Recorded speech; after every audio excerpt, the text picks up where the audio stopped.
اسلامی والے یہ کوشچن آیا میرے پاس، اہل بیت کا ذکر اتنا زیادہ کیوں نہیں کرتے جتنا صحابہ کا ذکر کرتے ہیں؟ صحابہ اور اولیاء پر تو بہت سارے آپ کلام بھی بناتے ہیں، پڑھتے بھی ہیں، مگر اہل بیت پر کلام بھی نہیں بناتے۔ یہ غلط فہمی نہیں ہے، غلط فہمہ ہے، وہ تو جواب دیں۔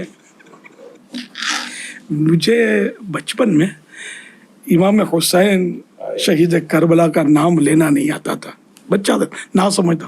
اس وقت اپنی زبان میں ان کا میں نام لیتا تھا، میں وہ دہرانے میں بھی ڈر لگتا مجھے کہ کس طرح ان کا نام لیتا تھا، وہ لیتا تھا میں۔ یعنی یوں کہو کہ اہل بیت کی محبت ہماری گھٹی کے اندر ہے، الحمدللہ رب العالمین۔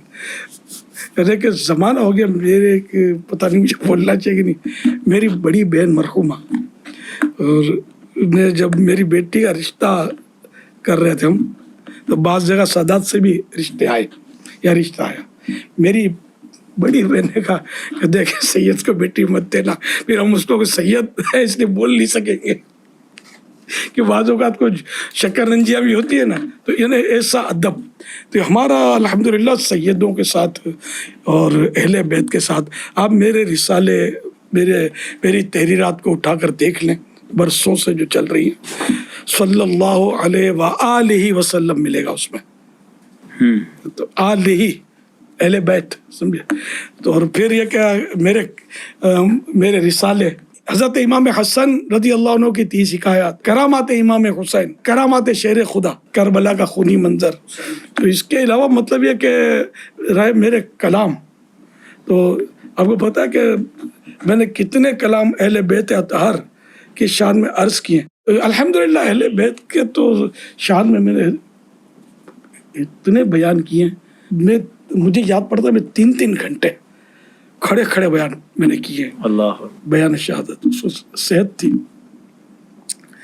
اور مجمع بھی الحمدللہ، اجتماع کثیر۔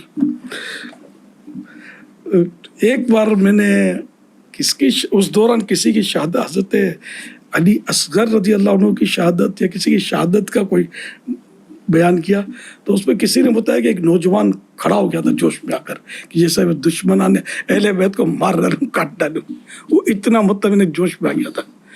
کس نے کیا؟ حضرت علی اصغر کو شہید۔ اس کو مطلب کیفیت یہ میں نے دیکھا نہیں کہ مجمع اجتماع کثیر ہوتا تھا، آپ لوگوں نے ہو سکتا ہے اٹینڈ کیے ہوں گے، گھانچی پاڑے میں، جی ماشاء اللہ۔ تو یوں الحمدللہ بتا، ہم تو شروع سے ابھی ہم کو یار وضاحتیں کیوں کرنی پڑ رہی ہیں؟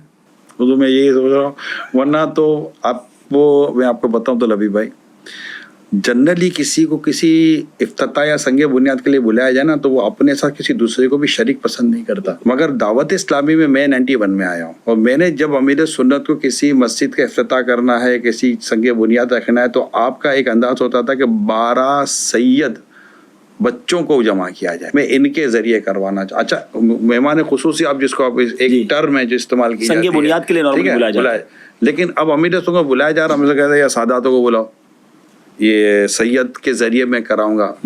اچھا، خود فیضان مولا مشکل کشا رضی اللہ تعالیٰ عنہ، یہ مساجد دعوت اسلامی کے ذریعے بنائی گئی ہیں، اعلان حضرت نے خود فرمایا ہے۔ تو فیضان امام حسین، فیضان بی بی فاطمہ، اور اس طرح کی کئی مساجد الحمدللہ بنی ہوئی ہے۔ فیضان اہل بیت تو ہمارے مساجد کے نام بھی رکھے جاتے ہیں الحمدللہ۔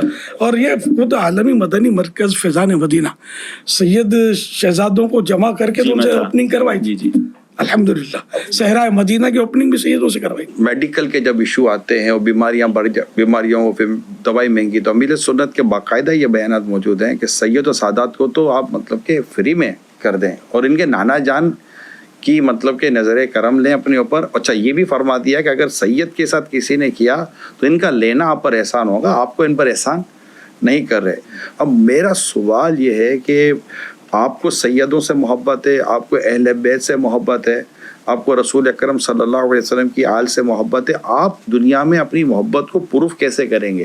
اچھا، کیا ہر ایک کو پروف کرنے کی کیا ضرورت اور حاجت پیش آتی ہے؟ آپ نے اہل بیت کے ذکر کی تو بات کی، لیکن جو کلام کرنے والے کہتے ہیں کہ صحابہ کا ذکر بھی بہت کرتے ہیں، تو یہ مطلب کیوں کرتے ہیں؟ اصل وہ سوال اہل بیت اطہار کے بارے میں تھا، باقی اب صحابہ کرام کا جہاں تک تعلق ہے تو مولا علی کرم اللہ وجہ الکریم یہ صحابی نہیں تھے, امام حسن امام حسین یہ بھی صحابی تھے. تو یہ صحابہ کرام تو ہیں. اور اس کے علاوہ مطلب یہ کہ ہم تو سارے صحابہ کا ذکر خیر کرتے ہیں. جب ان کا کوئی ٹاپک چلے گا تو پھر انشاءاللہ دیکھ لیجیے گا آپ, ورنہ ویب سائٹ پر آپ دیکھ لیجیے صحابہ کرام کے تعلق سے. پھر میرے رسالے بھی موجود ہیں اللہ کی رحمت سے صحابہ کرام